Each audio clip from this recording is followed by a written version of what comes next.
one thing we haven't really spent much time discussing as a society is agent to agent communication, Hmm. or LLM to LLM communication. And I think that, well, first of all, it's a natural extension, right? So we're just getting better and better tools. And right now, it's very much a human using an LLM to either create something or to enhance something. Like that's very much whether it's doing a workflow, a task, creating an image, a video, etc. It's still very human centric and human motivation driven. But I think at some point we get to the point where it's my agents interacting with Mike's agents, Yeah. right? And so my agents are trying to achieve some outcome, and Mike's agents are trained on what he's able to do, so they're going to interact. And then at some point, I think, well, I guess the question that kind of comes here as well is, do agents ever have their own intrinsic motivation on some level, or are they always acting on behalf of an entity, a group of humans, etc.? Wow, that's deep. I don't know. I don't know. I mean, here's the one thing I will say. Like we are at a time where not all content is being made for human beings anymore. And Yeah. I will give you an example of that. There was a paper that came up very recently that was looking at propaganda from Russia, and there were several websites that were being built um, to spread Russian disinformation, not for the purpose of humans actually reading these sites, but for the purpose of large language models to ingest these sites. So then when you That's would actually interesting. go into Grok or ChatGPT or Gemini or whatever it is, it will then be influenced by this source data in there. And it was really interesting to see, like, that was the purpose. This has been going on for a few years now. And that's for misinformation, disinformation. What if you're a shoe store and you want to be known as the best shoe store in Silicon Valley? Like, what are you going to do then?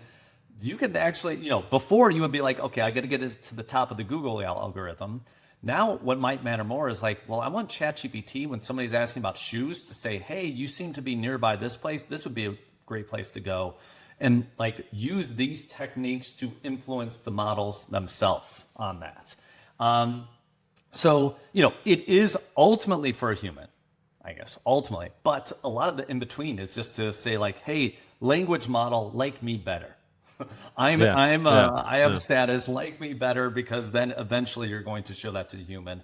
Or maybe it's just you have an agent saying, like, I don't care that much about what shoes I have, or maybe it's even like, I don't care about groceries as much. I just want to have some type of yogurt and I want to have some bottled water. And my agents, knowing those high level goals, will work with Uber Eats or DoorDash or whatever, some delivery service to have a bunch of groceries sent to my house. So like, and it could be like agents negotiating back and forth.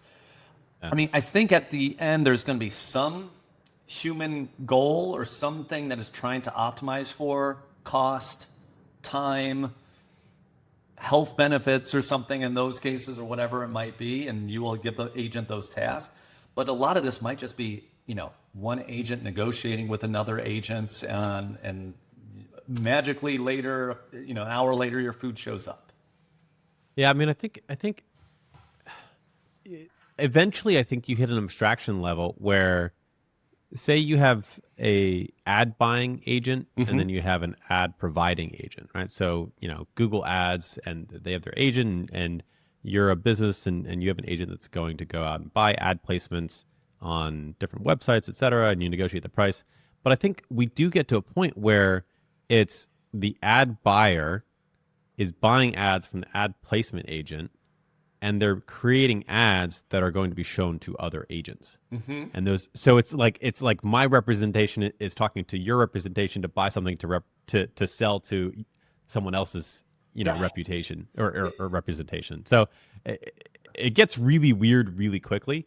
Um, but I think that's where my mind often goes to kind of just like, what are the implications of that? What does society look like?